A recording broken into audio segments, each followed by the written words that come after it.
We've set out to overthrow functioning constitutional democracies in over 20 countries. We manipulated elections in dozens of countries. We created standing armies and directed them to fight. We went after to organize ethnic minorities to encourage them to revolt. The first thing we did in Nicaragua was to go to the Mosquito Indians, who had never gotten along with the other people in Nicaragua very well, and give them more money than they had seen in the entirety of history, and arms and training and rationales and sanctuaries in Honduras, and sent them into Nicaragua to attack, kill, fight, rape, burn, pillage. And this is an insidious thing. Every society is torn with racial conflicts and conflicts with minorities. Think how violent our nation is. Think what if there were a superpower so big that we didn't dare even flap back or strike back at them, that were coming to our minorities with huge sums of money and arms and training people from our minority groups and sending them into the country to do open acts of violence. How we would rise up and the bloodbath that would ensue. And this has been a technique the CIA has used in Nicaragua, in Thailand, in Vietnam, in Laos, in the Congo, in Iran, Iraq with the Kurds, in different parts of the world. We created, trained, and funded death squads like the Treasury Police in El Salvador that are responsible for killing as many as 70,000 people, according to the count of the Catholic Church. And we've assassinated world leaders, including the United States President in 1963, and I'll get to that in more detail in just a moment.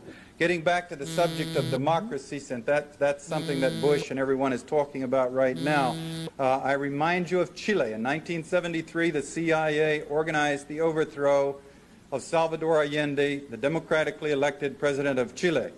And he was killed in the process, and we killed General Schneider, who was the pro-U.S. defender of the Constitution there, in order to put the CIA's representative Pinochet in power.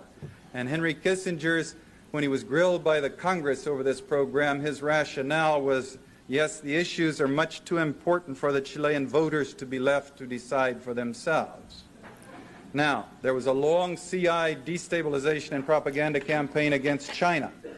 We were parachuting teams from Quemoy, Matsu, Tibet, Burma, Thailand to destabilize China with the propaganda campaign, the propaganda aimed at the United States as well as China and other parts of the world, until eventually we talked ourselves into the Korean War, in which 1 million people were, where we fought China in Korea and 1 million people were killed.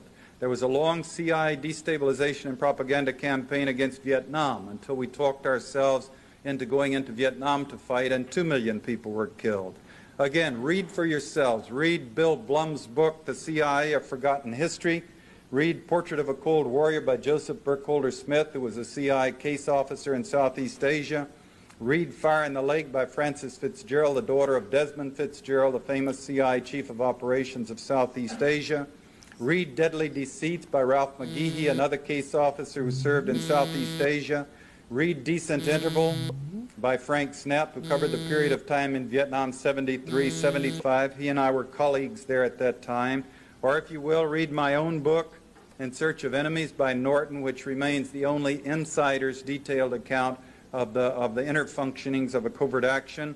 Or read Washington's War on Nicaragua by Holly Sklar, not written by an insider, but a remarkable detail on the Nicaraguan operation, great detail of how that operation has been run.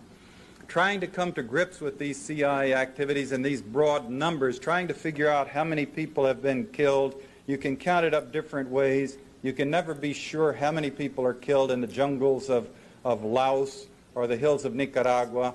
But adding them up as best we can, we come up with a figure of 6 million people killed, minimum figure. It has to be more than that.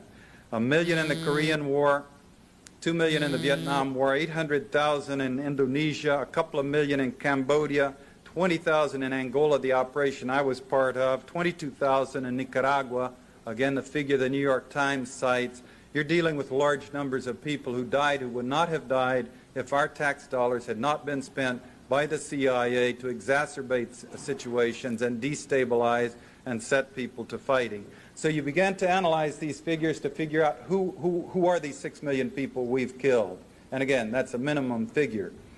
The conservatives tell us it's a dangerous world. our enemies have to die so we can be safe and secure. Some of them say, I'm sorry about that, but that's the way the world is. We have to accept this reality. So you begin to study these things and rip through them and analyze them and break them apart, and you find some shocking common denominators come out to you. Namely, for example, since 1954, we do not parachute teams into the Soviet Union to destabilize the country in a brutal way. Coincidentally, 1954 was the first year the Soviets developed their actual capability of actually dropping atomic weapons on the United States.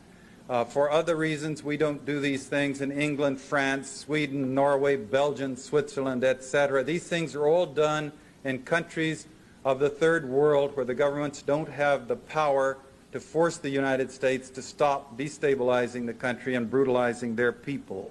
These 6 million people killed are people of the Mitumba Mountains of the Congo and the jungles of Southeast Asia and the hills of northern Nicaragua.